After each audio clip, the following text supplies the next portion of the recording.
귀한 예배 자리에 나오신 여러분들을 환영하고 또 축복합니다. 잘 나오셨습니다. 다 같이 자리에 일어서셔서 사도신경으로 우리의 흔들리지 않는 신앙을 고백하겠습니다. 전능하사 천지를 만드신 하나님 아버지를 내가 믿사오며 그 외아들 우리 주 예수 그리스도를 믿사오니 이는 성령으로 잉태하사 동정녀 마리아에게 나시고 본디오 빌라도에게 고난을 받으사 십자가에 못 박혀 죽으시고 장사한 지 사흘 만에 죽은 자 가운데서 다시 살아나시며 하늘에 오르사 전능하신 하나님 우편에 앉아 계시다가 저리로서 산자와 죽은 자를 심판하러 오시리라. 성령을 믿사오며 거룩한 공회와 성도가 서로 교통하는 것과 죄를 사하여 주시는 것과 몸이 다시 사는 것과 영원히 사는 것을 믿사옵나이다. 아멘. 아멘. 자리에 앉으셔서 찬양하겠습니다.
생각하며 주님 앞에 고백하길 원합니다.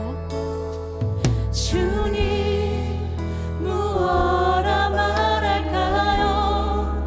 그냥 주님이 좋은 아주 작은 저예요. 주님 어떤 말로 다 할까요? 주님 사랑하는 마음, 주님 사랑하는 마음. 주님 무엇라 말할까요? 주님 무엇라 말할까요? 그냥 주님이 좋은 아주 작은 저예요. 주님 어떤 말로 다 할까요? 주님 사랑하는 마음, 주님 사랑하는 나. 주님 내 주님 이름만 불러도 가슴이 뛰어요. 주님 내 주님 주님 곁에 머물고 싶어. 주님 주님 내 주님 이름만 불러도 가슴이 뛰어요. 주님 내 주님 주님 곁에 머물고 싶어. 보이지 않아도 보이지 않아도 주 따라갑니다. 나는 모를까도 주는 다 아시니. 보이지 않아도 주 사랑합니다. 오직 선하신 나의 주. 보이지 않아도 주 따라갑니다. 나는 모를까도 주는 다 아시니. 보이지 않아도 주 사랑합니다. 오직 선하신 나의 주. 주님 내 주님 주님 내 주님 이름만 불러도 가슴이 뛰어요. 주님 내 주님 주님 곁에 우리가 주님을 예배합니다. 예배합니다. 찬양합니다. 주님만 받아주소서. 예배합니다. 찬양합니다. 주님 홀로 마지막으로 고백합니다. 예배합니다. 예배합니다. 찬양합니다. 주님만 받아주소서. 예배합니다. 찬양합니다. 주님 홀로 높이 받으소서. 우리를 가장 잘 아시고 언제나 함께 하시는 주님, 우리 인생에 주님이 없으면 우리는 아무것도 아님을 다시 한번 고백합니다. 이 시간 주님을 사모하는 마음으로 주님을 예배하오니 주님 기쁘게 받아주시옵소서. 우리 다 함께 예배를 위해 주여 한번 외치며 기도합니다. 주여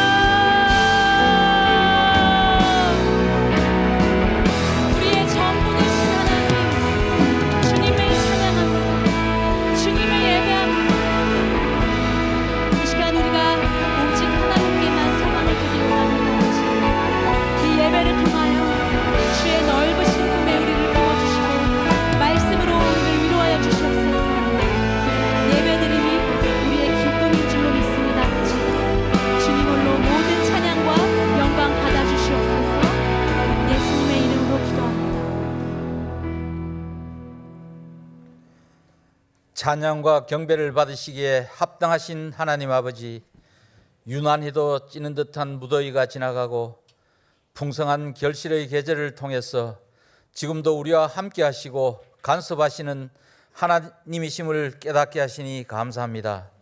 특별히 2주간의 특별 새벽 기도를 통해서 특별한 깨달음의 은혜를 허락하심에 감사를 드립니다.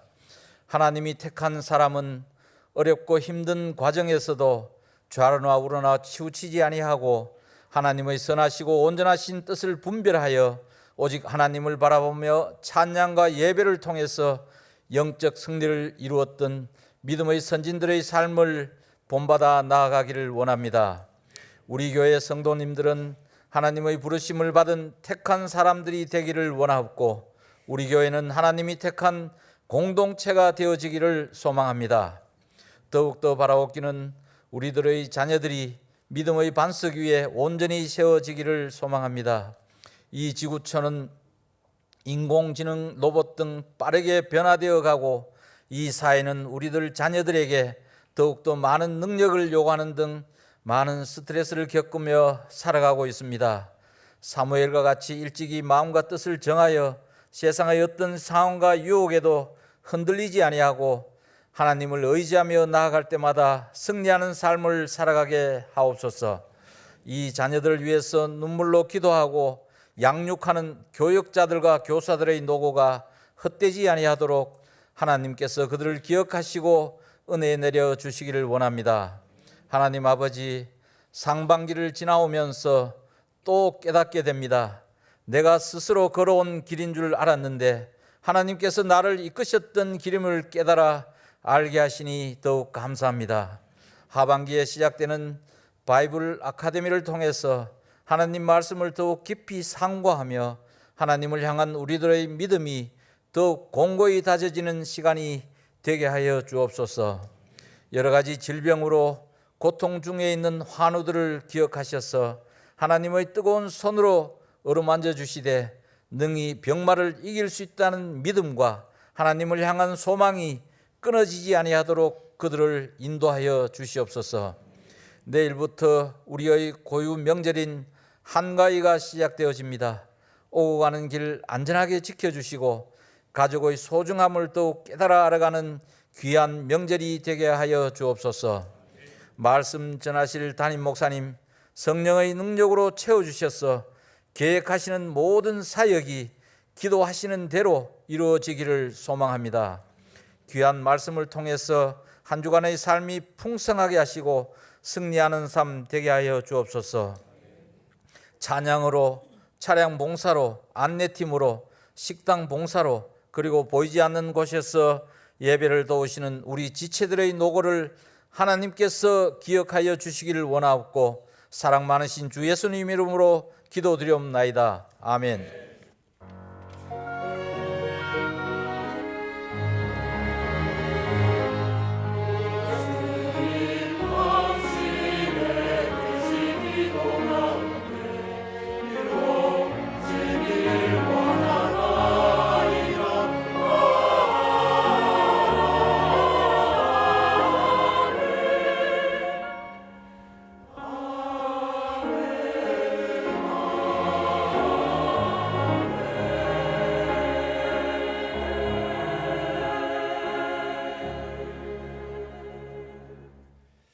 감사합니다. 오늘 함께 나눌 말씀은 한 절만 여러분과 같이 하겠습니다. 로마서 10장 17절입니다.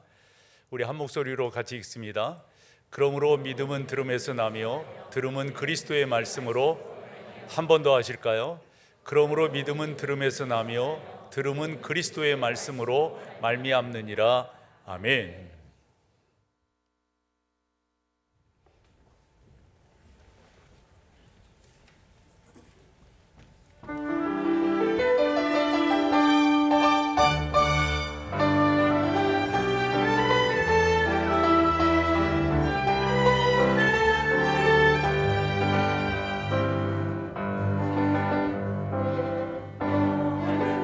하늘의 힘은 없이 만든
교회에 오신 여러분을 진심으로 환영합니다.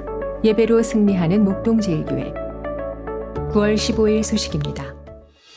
첫 소식은 추석 가정예배 순서지 안내입니다. 목동제일교회 추석 가정예배 순서지가 본관 1층 로비에 준비되어 있습니다. 홈페이지 자료실에서도 내려받아 사용할 수 있습니다. 풍성한 하나님의 은혜가 각 가정에 함께 하시길 소망합니다. 다음은 주일 주차 안내입니다. 주일 많은 차량으로 인한 통행의 불편을 방지하고자 교통약자를 배려하는 마음으로 인근 공영주차장 이용을 부탁드립니다.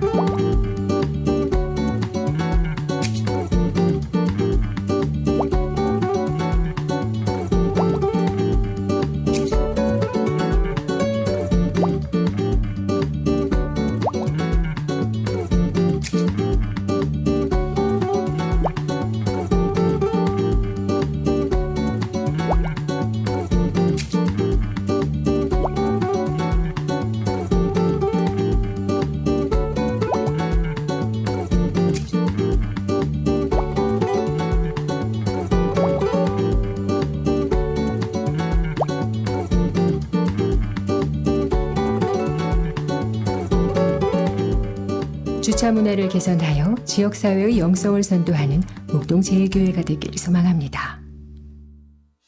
다음은 가을 특별 새벽 기도의 스케치입니다.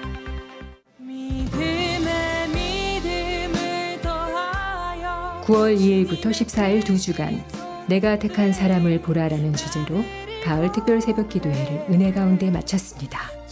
오직 하나님만을 섬기기로 택한 믿음의 선진들을 살펴보며 우리도 하나님의 부르심에 순종하기를 결단하는 귀한 시간이었습니다. 특별히 토요일마다 많은 자녀들이 나와 함께 예배하였고 청년들은 기도회 이후 식교제를 가지며 즐거운 시간을 보내기도 했습니다. 여러 모양으로 함께 수고해 주신 성도님들께 감사드리며 24년 하반기 모든 사역과 일정 가운데 주님이 기뻐하시는 은혜 있기를 소망합니다.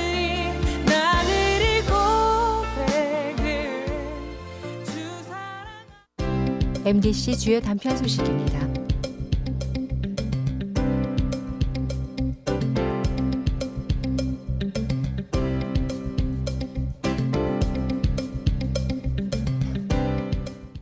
살아계신 하나님과 함께하는 은혜가 교회에서 아무리 더해도 지나침이 없는 게 뭘까요, 여러분?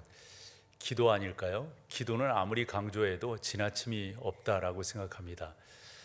목회를 하면서 여러 중요한 분야 또 부분들이 있겠지만 기도를 빼놓고 뭘 할 수가 있을까요? 설교가 될 수 있을까요? 소그룹이 되고 공예배가 될 수 있을까요? 기도만큼 중요한 것이 없다 생각을 합니다. 우리 주님도 공생애를 시작하시며 기도로 시작하셨고 공생애를 마치시며 겟세마네 기도로 그분의 삶이 사역이 마침표를 찍은 것을 우리가 알고 있습니다. 아무리 강조해도 기도는 지나침이 없다라고 생각합니다. 교회는 기도가 그만큼 중요한 것을 알기 때문에 연초 시작을 하면서 신년 특별 새벽 기도로 그리고 고난주간에 그리고 교회력으로 보면 저는 9월이 후반전으로 들어간다 이렇게 생각하는데 후반전을 시작하면서 하나님 앞에 기도함으로 그래서 2주간 특세 스케치도 보셨습니다마는 많은 분들이 모이셔서 여러분들이 함께 기도해 주신 것 특별히 주말 토요일에는 우리 어린 자녀들도 나와서 함께 기도할 수 있었던 것 맥도날드가 아니고 2층 카페에서 우리 목사님 중 한 분이 그런 재능을 발휘해서 함께 차도 마시고 또 우리 청년들이 만들어주는 음식도 나눌 수 있었던 것 참으로 감사한 일인데 그 무엇보다도 기도만큼 중요한 게 없다 하는 거예요. 그래서 저는 주일날로 보면은 오늘이 세 번째인데요. 첫째 주일에 기도의 목적에 대해서 말씀을 드렸고요. 지난 주일에는 기도가 우리 가운데 이루어지기 위해서는 5가지 조건을 갖춰야 된다라는 말씀을 나누었습니다. 그 5가지 조건 중 하나가 믿음으로 기도해야 된다 하는 것인데 그것을 오늘도 여러분과 좀 더 나눠보려고 그럽니다. 믿음으로 기도해야 된다. 오늘 본문이 로마서 10장 17절 말씀이거든요. 같이 한번 읽어보실까요? 그러므로 믿음은 들음에서 나며 들음은 그리스도의 말씀으로. 이 믿음이라고 하는 것 조건이 있습니다. 그 조건이 뭡니까? 들어야 된다라는 겁니다. 근데 뭐를 들어야 된다는 거죠? 그래서 쉽게 표현하면 성경을 알아야 된다, 성경을 읽어야 된다, 성경을 묵상해야 된다, 뭐 이런 식의 수식이 필요하다라고 생각을 합니다. 여러분들이 성경을 좀 더 의미 있게 묵상하고 그 성경에 따라서 여러분들의 삶을 조망해 나아가시면 그게 바로 기도인 거예요. 기도가 다른 게 아니라 하나님의 선한 인도함을 받으며 나가는 게 바로 그런 내용이다. 그래서 기도라고 하는 내용을 오늘 나누고 있지만 여러분들이 성경을 많이 알면 알수록 여러분들의 기도가 풍성해질 것이고요. 성경을 적게 알면 적게 하실수록 여러분들의 기도는 빈약해질 수밖에 없다는 겁니다. 그만큼 기도가 중요합니다. 그리고 그 기도는 믿음에 근거하고 그 믿음은 바로 성경 말씀에 근거해야 된다라는 말씀인 거죠. 그러면 성경에 근거해야 된다라고 할 때 이런 것 때문에 그런 거예요. 성경에는 많은 약속이 있잖아요. 어느 번 헤아렸더니 한 7,000개 이상의 약속이 있다. 그 약속을 여러분들이 믿고 기도하는 거죠. 그럴 때 하나님의 놀라운 역사가 나타나게 되는 건데요. 마태복음 6장에도 보면 우리 주님께서 기도에 대해서 말씀을 쭉 해주시는데 이방인들의 기도가 있고 예수 그리스도의 제자들의 기도가 있습니다. 이방인들의 기도는 다고다고하는 기도입니다. 그리고 이 땅에서 필요한 것만 구합니다. 한데 우리 주님은 제자들에게 너희는 그렇게 기도하지 말고 먼저 그의 나라와 그의 의의를 구하라. 그러면은 이방인들이 구하는 게 필요 없는 것은 아닌데 그런 것들을 너희 가운데 더해 주실 것이다. 이렇게 말씀을 하셨어요. 하니까 여러분 기도 중요한 거죠. 근데 믿음의 기도를 해야 돼요. 근데 믿음이 뭔데요? 믿음은 성경을 아는 겁니다. 성경의 약속을 믿는 겁니다. 그렇다고 해서 이런 식의 믿음은 좀 곤란하지 않을까요? 요한복음 14장 14절에 보면 우리 주님께서 말씀하셨어요. 약속을 믿고 기도해라. 같이 한번 읽어보실까요? 내 이름으로 무엇을 구하든지 내게 구하면 내가 행하리라. 보여주세요. 한 번 더 같이 읽으세요. 내 이름으로 무엇이든지 내게 구하면 내가 행하리라. 그런데 여러분 저 말씀대로 어느 분이 이렇게 했다는 거예요. 매일 인슐린을 맞아야 되는 당뇨병이 있는 거예요. 근데 저 기도대로 무엇이든지 구하면 우리 주님께서 행하신다고 했으니까 기도하면서 A가 안 해야 되겠다 이러셨다는데 제대로 됐을까요? 그래서 오늘 좀 더 구체적으로 나눌 것은 어떤 기도가 우리 가운데 필요한 것인가, 더 나아가서 이 기도는 응답이 되고 왜 저런 기도는 응답이 안 되는가, 이런 말씀을 여러분과 나눠보려고 하는데, 성경에 보면 말씀이라고 하는 우리 말에는 그냥 말씀 이렇게 되어져 있지만 성경은 두 단어를 써서 우리가 한글로 읽는 말씀이 두 단어로 되어 있는 경우들을 볼 수 있다 하는 겁니다. 그 첫 번째는 잘 아시다시피 로고스라고 하는 단어가 쓰였고요. 두 번째로 쓰인 단어는 레마라고 하는 단어입니다. 중요한 것은 그냥 일반적으로 우리가 성경적으로 알고 있는 이 로고스가 여러분 가운데 레마가 되어질 때 그 가운데 놀라운 역사가 일어나는 거죠.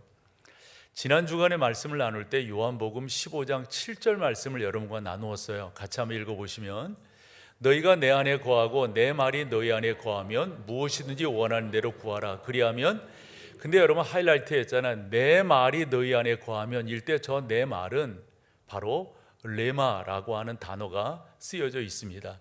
그냥 말씀이지만, 그냥 말이지만 저것은 개인적인 거예요. 나에게 들어온 것이고 내가 경험하는 그런 말씀이다.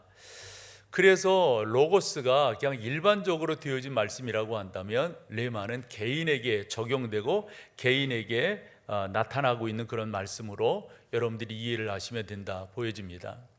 예를 들어 볼게요. 창세기 19장에 가보면 아브라함이 정오임에도 불구하고 상수리 나무 아래에 앉아 있었다. 그럼 그 아래에서 뭐 그늘 밑에 앉아 있었다 이런 개념이 아니라요. 우리가 상수리 나무 아래에 앉아 있다고 하는 것은 기도한 또 예배하는 이렇게 형용적으로 이해를 하시면 된다 보여집니다. 그러던 중 아브라함 앞으로 3명의 남자가 지나가는데 그냥 남자인데 아브라함은 그냥 남자가 아니라 그들이 천사라고 하는 걸 알게 됩니다.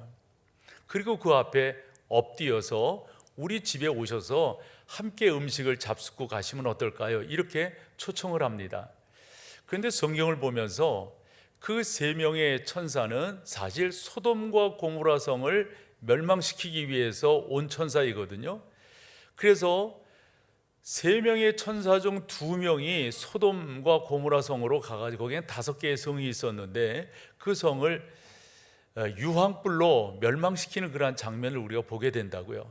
근데 질문이 돼요.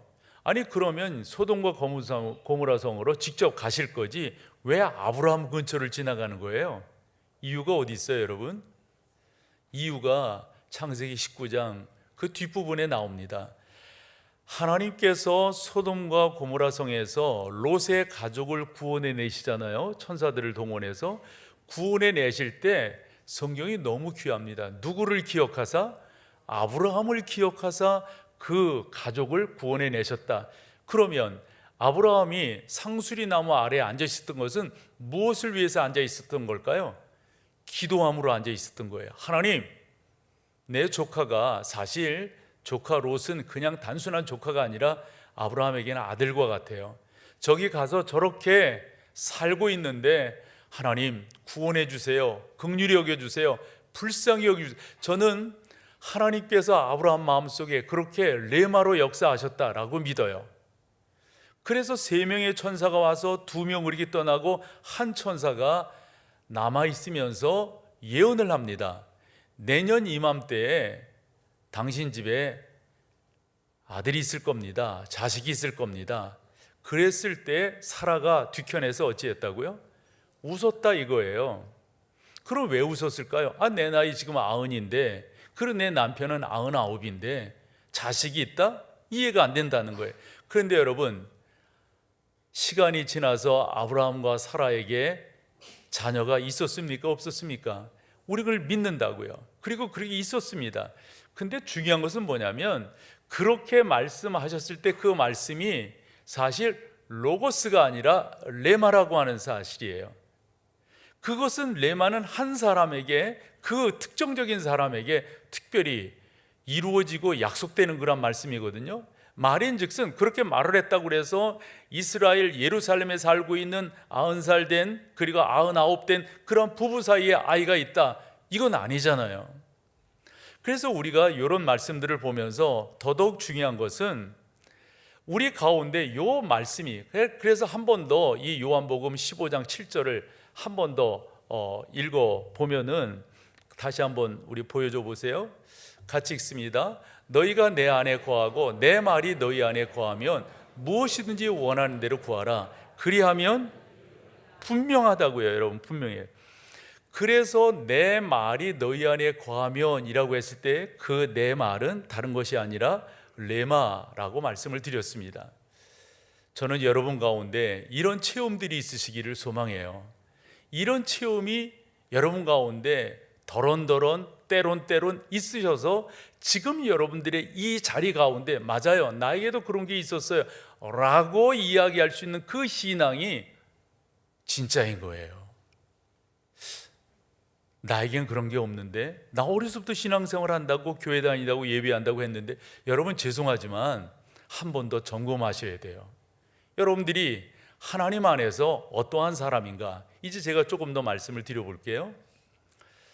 제가 청년 때 기도원 운동이 아마 70년대, 80년대, 90년대 우리나라에 아마 80년대가 아마 클라이막스가 아닐까 싶어요.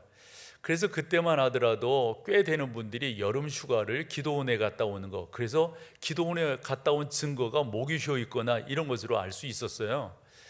많은 기도원들이 있었지만 대개 서울 근교로 본다면 남한강 쪽으로 이야기할 때는 뭐죠, 여러분? 한올산 기도원이, 그래서 그 목사님, 장애를 가지신 그 목사님 기억할 것 같아요. 그리고 저 북쪽으로 포천 쪽으로는 그 유명한 오살리 기도원이 있었어요. 흔히 오살리 금식 기도원 이렇게 명명되었더랬죠. 그리고 서울 안쪽에서 보면 삼각산 기도원이 있었고요, 청계산 기도원이 있고 그랬어요. 대개 저도 학교 때는 삼각산 기도원을 다니곤 했었는데 거기서 밤을 새고 동이 틀 때 내려오는 그 기분은 이루 말할 수가 없습니다. 전 수원에서 청년 시절을 보냈기에 수원도 보면 여러 기도원들이 있었는데 광교산 기도원이 있었고요, 그 다음에 칠보산 기도원이 있었고요, 지금은 또 기도원 이름이 흰돌산 이렇게 바뀌곤 했습니다. 이런 기도원들을 꽤 많이 다녔다고요. 그런데 제가 들은 이야기는 한월산 기도원에 갔을 때 한 분의 이야기인데요, 그날따라 본문이 마태복음 14장이었던 것 같아요. 그 14장은 바로 풍랑이는 바다 가운데, 이제 그 갈릴리 호수겠죠, 우리 주님께서 바다 위를 걸어오시게 되었다 하는 거죠. 처음에는 제자들이 유령인 줄 알았어요. 근데 예수님의 그 실루엣이 가까이 오시면서 정확하게 우리 주님이시다 이렇게 발견하게 되잖아요.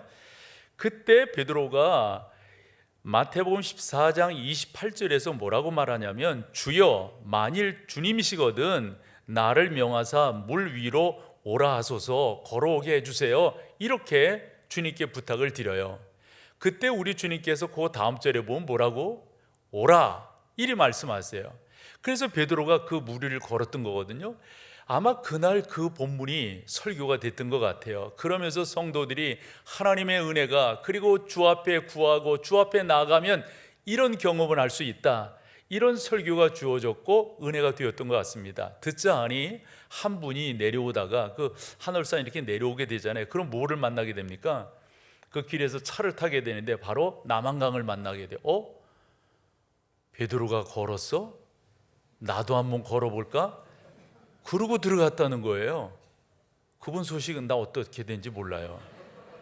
그분 어떻게 됐을까요, 여러분? 그러니까 일반적으로 말씀되어진 그러한 말씀을 우리가 로고스라고 말을 해요. 베드로에게 오라 라고 말씀하신 것을 우리는 레마라고 말을 해요. 마가복음 9장에 가보면 아들이 귀신 들렸어요. 아마 많은 의사를 찾았을 거고요, 많은 약, 그게 백약이 무효하다. 딱 보니까 예수님의 소문을 들었을 때 저분께 가면 고칠 수 있다, 아마 이분은 그렇게 판단했던 것 같아요. 그래서 자기 아들을 데리고 예수님 데로 왔는데, 예수님은 그만 그때에 제자들을 데리고 변화산상에 올라가셨더랬거든요. 그래서 마가복음 9장 14절 이하에 보면 제자들에게 부탁한다고 고쳐달라고. 그때 제자들이 고칠 수 있다. 왜냐하면 6장에서 12제자를 파송할 때 우리 주님께서 그들에게 권능을 주셨다고 그랬어요. 그 권능은 두 가지 역사가 일어났습니다. 말씀을 증거할 때 귀신이 쫓겨가고, 말씀을 증거할 때 약한 자들이 고침을 받게 되는 그러한 놀라운 역사들이, 그런 경험이 제자들이 있었기 때문에 우리도 할 수 있다. 근데 안 된 거예요. 그러면서 설왕설래할 때 예루살렘으로부터 내려온 바리새인과 서기관들이 있었습니다. 예수, 저 청년이, 저 친구가 뭔가 잘못하는 것이 있고 뭔가 속이는 것이 있을 텐데 그거 발견하자. 그래 시비 걸려고 내려온 거예요.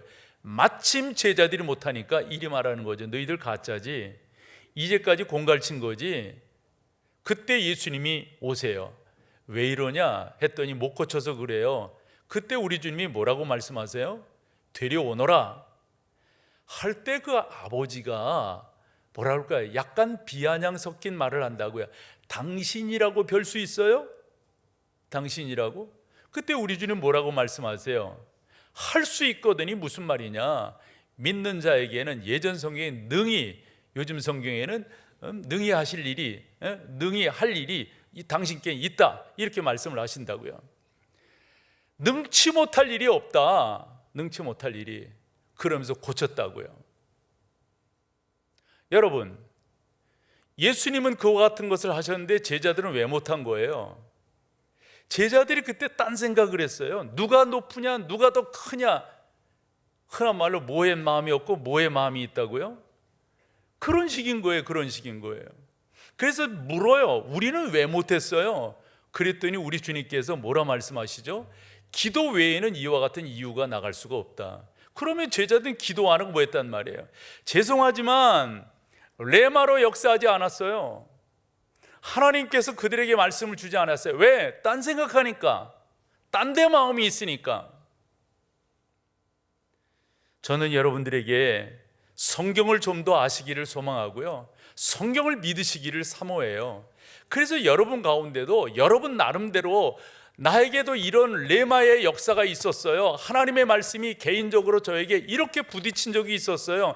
이렇게 내 안으로 쑥 들어오신 적이 있어요.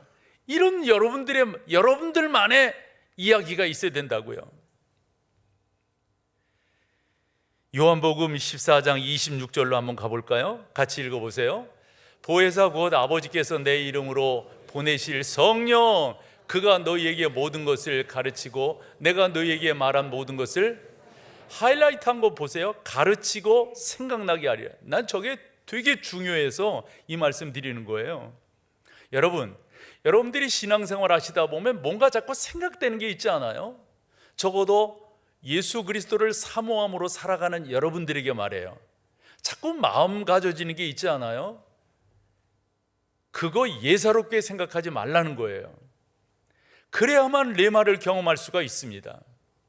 저는 이 말씀에 대해서 제가 근거로 생각하는 게 뭐냐면 빌립보서 4장 7절 하반절입니다. 너희 마음과 생각을 어떻게 해요? 지켜주신다는, 그 지켜주신다는 그 말씀이 분명히 있는데 여러분들이 자꾸 생각나는 거, 자꾸 떠오르는 거, 자꾸 마음 가져지는 거, 혹여 그것이 나한테 여토타 저토타 해서 뒤로 미루고 옆으로 미루고 되겠느냔 말이에요. 아무것도 염려하지 말고 모든 일에 기도와 간구로 너희 구할 것을 감사함으로 하나님께 아뢰라. 7절. 그리하면 지각에 뛰어난 하나님의 뭐가요? 먼저 여러분들 가운데 레마로 역사할 때는요, 평강이 여러분들을 지배합니다. 우리 주님께서 요한복음 14장 27절에 제자들에게 떨고 있었어요. 당신이 떠난다고 하니까 어찌하면 좋냐고 막 이러는 거예요. 그때 14장 1절에 너희는 마음에 근심하지 말라. 하나님을 믿으니 또 나를 믿으라. 내가 너희를 위하여 거처를 예비하러 갈 것인데 예비하면 너희에게로 와서 너희를 내게로 이끌어가겠다. 염려하지 말아라. 그럼에도 불구하고 제자들 가운데 그 염려가 사라지지 아니하니까 27절에 가서 이리 말씀하세요. 내 평안을 너희에게 준다. 조건을 답니다. 그리고 설명을 붙입니다. 내가 주는 평안은 뭐라고요? 세상이 주는 것과 다르다. 여러분 신앙생활 하시면서 조건적 평화가 있잖아요. 조건적 평안이 있잖아요. 조건적 행복이 있잖아요. 조건적이 아닌 것이 나를 지배할 때, 맞아요, 그때 나 그런 경험이 있어요, 그때 하나님께서 나를 이렇게 만지셨어요, 뭐 이런 게 좀 있어야 되지 않을까요? 여러분, 이제껏 신앙생활 하신다고 기도 가운데 역사하신 하나님, 나 지금도 경험한 적 없어요. 우리가 신학적으로 이런 용어를 씁니다. 성령의 조명하심이 있다. 조명이라고 하는 말은 포커싱 된 거잖아요. 이렇게 성령 하나님께서 여러분 한 분 한 분에게 여러분들이 주 예수 그리스도를 구주로, 주인으로 믿고 섬기고 그분의 주권적 통치를 인정하실 때 하나님께서 역사하신다고요. 그게 자꾸 여러분 가운데 있으셔야 되고 여러분 가운데 나타나야 됩니다. 레마를 경험하지 않고 신앙생활을 한다? 레마를 경험하지 않으면서 기도한다? 그러니까 쳇바퀴 도는 거예요. 긴가민가 하는 거라고요. 아닌 것 같은 거예요. 믿는다고 하면서도 겉으로는 믿는다는 표현을 하지만 속으로는 아니던데 그거 아니던데 이런 식의 이야기를 하는 거죠. 국어 가운데 모순이라고 하는 말이 있잖아요. 그건 한자이지만은 모순된 게 기독교 안에 여러분 가운데 있다고 아마 속으로는 인정하고 있을 거예요. 기도하라고 해서 기도했는데 뭐가 되냐고, 뭐 이루어진 게 없지 않냐고, 이런 식의 이야기 있잖아요. 그래서 여러분 항상 여러분들이 요 두 가지를 확인하셔야 됩니다. 첫 번째 확인하실 것은 성경과 일치하는가. 이거 아니면서 공갈치는 진짜 나쁜 사람들 너무 많습니다. 우리 흔히 2단, 3단이라고 그러는 사람들 말이에요. 뭐 자기가 하늘의 뜻을 알았다. 천만의 말씀 거짓말이에요. 여러분 이런 데 쏘고시면 안 돼요. 여러분들이 늘상 살펴야 될 것은 내가 갖고 있고 내가 지금 기도하고 있고 내가 생각하고 있는 것이 성경적인가, 항상 성경적인가를 살필 때는 여러분 공익성입니다. 공익성. 서로를 유익되게 합니다. 그렇지 않은 경우들을 보면 개인의 욕심이에요. 그래서 야고보는 뭐라고 말을 했어요? 너희가 기도하지만 그 기도가 응답되지 않은 이유가 어디에 있다고요? 정욕에 쓰려고 했기 때문에. 그 정욕은 뭐예요? 너무도 개인적인 거예요. 자기의 욕심, 자기의 즐거움, 늘상 주어는 자기입니다. 하나님께서는 우리 서로를 의롭게 하시고 서로를 유익하게 하십니다. 그것을 확인하셔야 되고요. 참 여러분 가운데 이게 있으셔야 되는 거예요. 뭐냐면 구원의 기쁨이 있으셔야 돼요. 구원의 기쁨이. 혹여 그것이 지금 약화되었다 할지라도 나 그런 적이 있었어. 손 들어보세요. 그러면 손 드셔야 돼요. 이럴 때. 예수 그리스도가 나의 구주가 되신다고 하는 이 찬란한 것이 여러분 가운데 있으셔야 되는 거죠. 저는 어려서부터 신앙생활한 거 여러 번 말씀을 드렸고요. 그 신앙생활 하면서 진짜 열심히 또 부모님 그렇게 가르치시고 교육하셨기 때문에 열심히 주일 예배 안 빠지는 건 당연한 거고요. 수요일도 새벽 예배도 가끔씩, 그건 학생 때니까. 그래서 많은 분들이 제 주변에 저희 부모님도 그렇고 목사가 되라 너무 그런 얘기를 많이 들으면서 그런 얘기를 듣자 하니까 더 열심히 이렇게 하게 되는 거예요. 많은 경험들이 제 안에도 있어요. 그것이 특별하다 이렇게 표현하기보다도 저는 이것이 저는 그래서 성령의 역사라고 생각하고요. 하나님의 인도하심이 나 안에 분명하게 있다. 왜냐하면 주님 앞에 예배하고 주님 기뻐하신 일을 한다고 하는 게 제 안의 기쁨인 거예요. 어린 나이 때부터 너무 그런 것들이 감사한 거예요. 저는 어려서부터 제 성경 구절 한 절이, 그래서 제가 어린 학생들 예배를 인도할 때거나 그들을 위해서 기도할 때거나 또 아니면 조그만 말을 할 때 종종 이런 말을 합니다. 여러분, 일찍이 주님께 붙들리셔야 됩니다. 일찍이 주님께 헌신하셔야 됩니다. 못 알아들을 수 있는데 그런 말을 해요. 왜냐하면 제 안에 그런 것들이 있었기 때문에. 저는 다니엘서 1장 8절을 일찍이 저의 삶의 하나의 가치로 받아들였어요. 뭐죠 여러분? 뜻을 정하여 왕의 진미에 손을 안 댔다고요. 그거 먹는 거 즐거워하지 않았어요.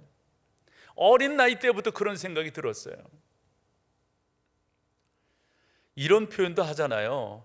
뭔가 기도하고 할 때 이 뒤에서 뭔가 이렇게 꼭 안아주는 거 있잖아요. 그래서 안정감이 생기는 거 있잖아요.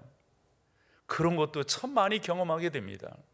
저 첫 번째 전도사 때 설교할 때 그때 기도를 주변 사람들이 부탁드리고 이렇게 딱 섰을 때 진짜 뒤에서 뭔가 이렇게 안아줘서 평안하게 그 말씀을 전할 수 있었던 그 경험이 지금도 아주 제 안에 너무도 귀하게 남아 있어요. 여러분들에게는 언제 그런 것들이 있으셨나요? 그게 있어야 될 거 아니에요. 주님이 나를 붙들어 주셨다, 주님이 나를 인도하셨다, 주님이 나를 이끌어 주셨다, 이런 것 있잖아요. 집회 때 은혜 받는 거, 집회 때 헌신하던 거, 집회 때 주님께 충성을 다하려고 약속했던 거, 이런 것도 참 많았고요. 두 가지만 더 말씀드린다면, 한 번은 그때 전도사 때인데 이제 주일 아침이었어요. 이제 새벽 예배가 마치고 될 때까지 기다리는 그때 어디 가서 밥을 먹을 그런 여건도 안 되고 아침을 이제 굶고 있는 건데, 그럼 거기서 그냥 이렇게 기도하는 거죠. 그때 주님이 저에게 주신 말씀은 지금도 잊을 수가 없어요. 그때 저는 자존감이 많이 이렇게 낮아져 있었을 때고요. 그래서 하나님 앞에, 하나님 저를 붙들어 주세요, 하나님 제 길을 인도해 주세요, 저를 붙들어 주세요, 이런 식의 기도를 많이 할 때입니다. 그때 우리 주님께서 저에게 말씀이 떠오르게 하신 게 하나 있습니다. 그것이 여호수아서 1장 5절입니다. 내가 어디로 가든지 내가 너와 함께 할 것이다. 뒷말이 더 중요합니다. 내가 어디로 가든지 내가 너와 함께 할 것이고 너를 당할 자가 없도록 내가 만들어주마. 얼마나 위로가 됐는지 몰라요. 저는 그때 그 말씀을 받은 이후로 아마 여러분들이 이거 몇 차례 이야기했을걸요. 그러면서 주 앞에 그렇게 기도하는 거, 하나님 저를 인도해 주세요. 하나님 저를 붙들어 주세요. 참 그런 기도를 많이 했던 것 같아요. 하나님 저를 붙들어 주세요. 저를 인도해 주세요. 그러면서 찬양이 떠오르는데 그게 27장입니다. 빛나고 높은 보좌와 그 위에 앉으신, 이사야서 6장이 배경이 된 그런 찬양입니다. 이사야가 환상 중에 하늘 성전을 바라보게 되는데 신 곳으로 다 둘려 있고 깨끗한 곳이니까, 거룩한 곳이니까 천사가 있는데 날개 6이 있다는 거예요. 두 날개로는 자기의 얼굴을, 두 날개로는 자기의 발을 가리고 두 날개로 날며 창호하여 이르되, 뭐라고요? 거룩하다 거룩하다 만군의 주 여호와여. 이걸 배경으로 찬송가 27장이 만들어졌는데 그 찬송이 제 안에서 나오는 거예요. 그때 그 어린 나이의 그 감격을 지금도 잊을 수가 없어요. 빛나고 높은 보좌와 그 위에 앉으신 주 예수 영광, 그 얼굴 배울 때, 사랑하는 여러분, 여쭙고 싶은 것은 우리는 다 똑같을 수는 없지만 여러분들에게 있다면 뭐가 있으신 거예요? 부목사 때 어느 세미나에 참여했을 때 그때도 잊을 수가 없어요. 주 예수 내 친구, 주 예수 내 친구. 그때 외쳤던 것은 그거밖에 없어요. 주님이 나의 친구이십니다. 주님이 나의 친구이십니다. 주 예수 내 친구, 주 예수 내 친구. 그러면서 주 앞에 기도하고, 그러면서 주의 말씀 듣고, 그러면서 찬양하며 나갈 때 그 밀려왔던 감동은 지금도 잊을 수가 없어요. 한번 저에게 이런 경험이 있었습니다. 나랑 같이 앉으신 그분들이 저한테 그렇게 말을 하는 거예요. 목사님, 교회 부흥시키지 마세요. 진짜 예화책에나서나 듣던 이야기를 제가 듣는 거예요. 그럴 때 제가 그 말은 안 해야 되겠다. 여러분들이 내 인상을 안 좋게 여길 것 같아. 그 내가 의자를 딱 이렇게 들었다가 이렇게 살짝 놓지는 않았어요. 그럼 제가 뭐라고 기도할게요? 하나님, 제가 이 교회를 잘 세워보겠습니다. 하나님, 제 인생을 책임져 주세요. 그렇게 기도하던 중 여기 온 거예요. 여기 왔다니까. 그렇게 기도하던 중. 나 여기 원로 목사님 알도 못했어요. 그러면서 저 3년 지켜보시더라고. 3년. 사랑하는 여러분, 여쭐게요. 여러분들은 이제까지 신앙생활 하시면서 하나님이 나를 붙들어 주셨다, 하나님이 나와 함께 하신다, 여러분들은 뭐를 말씀하실 수가 있으신 건가요? 주 예수 그리스도를 옳게 믿고 그분을 찬양하고 그분을 섬기니까 제 마음의 집이 달라지고요. 그래서 제가 내면 세계라는 말을 종종 하잖아요. 그게 제가 경험한 거기 때문에 그래요. 저의 내면 세계는 정말 보잘것 없었어요. 진짜 여러분들에게 그 당시에 그거 내놓기도 너무 창피해요. 너무 창피해요. 그런데 저를 우리 하나님께서 다 고치시는 거예요. 새롭게 집을 져주시는 거예요. 무게중심을 낮춰주시는 거예요. 주 예수 그리스도의 그 이름의 가치를. 그래서 이제껏 살아오면서 무엇이 중요하고 어디는 안 가야 되겠고 무엇을 의미 있게 해야 되겠고 어떤 것은 좀 저 멀리 해야 되겠다라고 하는 가치 판단을 하게 하셔서 지금까지 오게 하셨습니다. 주 예수 그리스도를 옳게 믿고 그분을 옳게 바라보고 기도하며 나아가니까 엉뚱한 생각하지 않고 올바로 주님 그 교회 주의 사역에 열정을 내도록 우리 주님께서 만들어 주셨어요. 그리고 뭔가 하면은 그것에 대해서 열심을 갖고 할 수 있도록 우리 주님께서 인도해 주셨어요. 웃자고 한마디 할게요. 가끔 교인들이 또 같이 이렇게 하는 사람들이 저보고 그런 얘기를 해요. 아니, 웃자고 하는 거예요? 웃어 줘야 돼. 아니, 목사님은 어떻게 이렇게 피부가 좋으세요? 안 좋을 수가 없잖아요. 이제껏 나의 삶을 보면은 내가 뭐 곁길로 나간 적이 있어야 말이죠. 늘 규칙적으로 이제까지 살아왔는데, 말하기로 한다면 교회에 대해서 또 관계에 대해서 하나님께서 만남의 복을 주신 것 얼마나 많은지 몰라요.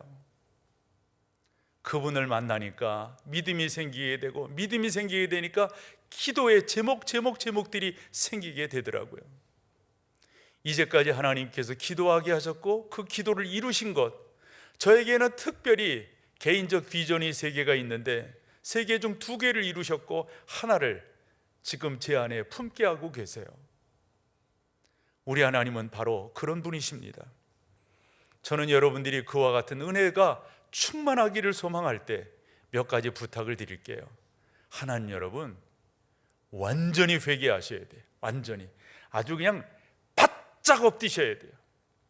제가 이번에 경험한 거를 말씀드리면, 제가 목이 쉬어가지고 터무니없이 목이 안 나오는 거 여러분 보셨잖아요. 와, 답답하기 그지없고요. 이게 이유를 모르겠어요. 앞에 코로나 걸렸던 것은 뭐 사실인데 그 말 안 했죠. 근데 그 코로나를 2번 걸린 거예요. 그래서 이게 코로나 후유증인가? 그러면서 거의 한 달 정도 이렇게 목이 안 나오는데, 예배를 드리면서 그런 생각이 여러분들 가운데 이렇게 내놓게 되더라고요. 제가 다음 주일에는 완전히 회개하고 주 앞에 쓸게요. 여러분 앞에 쓸게요. 그러면서 그 생각이 왜 났냐면, 어릴 때 들었던 말이 생각나는 거예요. 어른들로부터 이런 거 있잖아요. 생각나지도 않는 죄도 회개합니다. 용서해 주세요. 여러분, 이런 기도하시는 여러분 되기를 축복합니다. 생각나지 않을 수 있어요. 그거 하나님 앞에 내놓는 거예요. 하나님, 그것까지 내놓습니다. 그런데 있잖아요, 제가 회복되는 게 느껴지더라고요. 그래서 제가 아내에게 그 말했어요. 여보, 내가 지금 몸이 이렇게 회복된다? 내가 이렇게 몸이 왔나? 이렇게 회복된다? 이렇게 말을 해요. 여러분 가운데 뭐예요, 여러분? 여러분 가운데 그런 은혜들이, 그래 기도하면서 이루어지고 역사되어진 그런 부분들이 너무 많은 거예요. 여러분 회개하셔야 돼요. 또 하나는 주님께 헌신하겠다고, 내 영달을 위해서가 아니라 주님께 헌신하겠다고. 여러분, 뭔가 기도의 제목이 생각나거들랑 성경에 비교해 보셔야 돼요. 이게 공익적인가?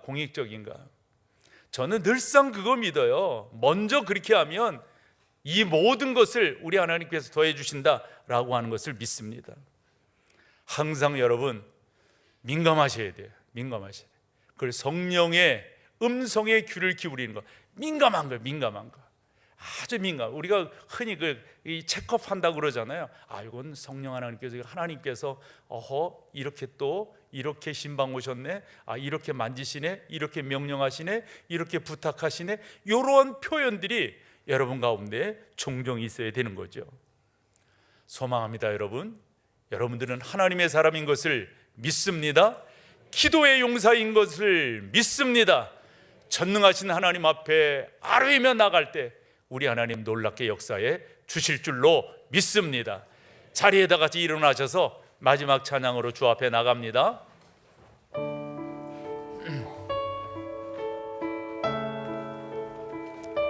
여러분들은 혼자가 아니고 우리 주님께서 함께 하시는 분들이십니다. 그대 폭풍 속을 걷고 있을 때, 비바람을 마주해야 할 때, 불빛조차 보이지 않아도 그대 혼자 걷지 않고 우리 앞으로 가서 다시 하겠습니다.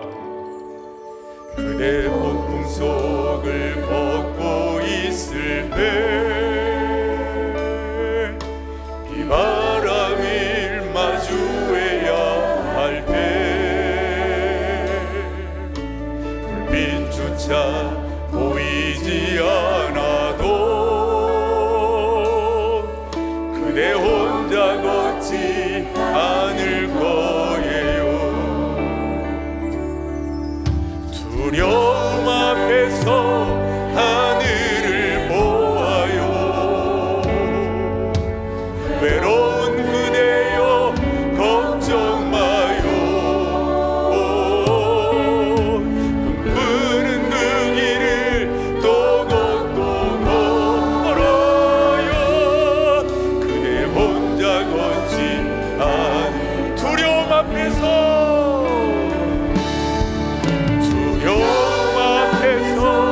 하늘을 보아요. 외로운 그대여 걱정 마요. 꿈꾸는 그 길을 또 걷고 걸어요. 그대 혼자 걷지 않을 우리 목소리로만 두려움 앞에서 하늘을 보아요. 외로운 그대여 걱정 마요. 꿈꾸는 그 길을 또 걷고 걸어요. 그대 혼자 걷지 우리 손을 내밀어서 한주와 함께합니다. 두려움 앞에서 하늘을 보아요. 외로운 그대여 걱정 마요. 꿈꾸는 그 길을 또 걷고 걸어요. 그대 혼자 걷지 않을 거예요. 그대 혼자 걷지 않을 거예요.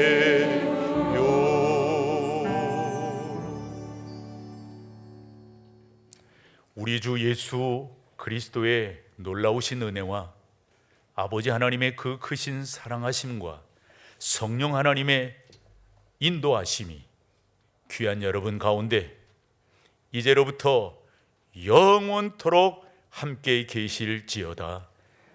아멘.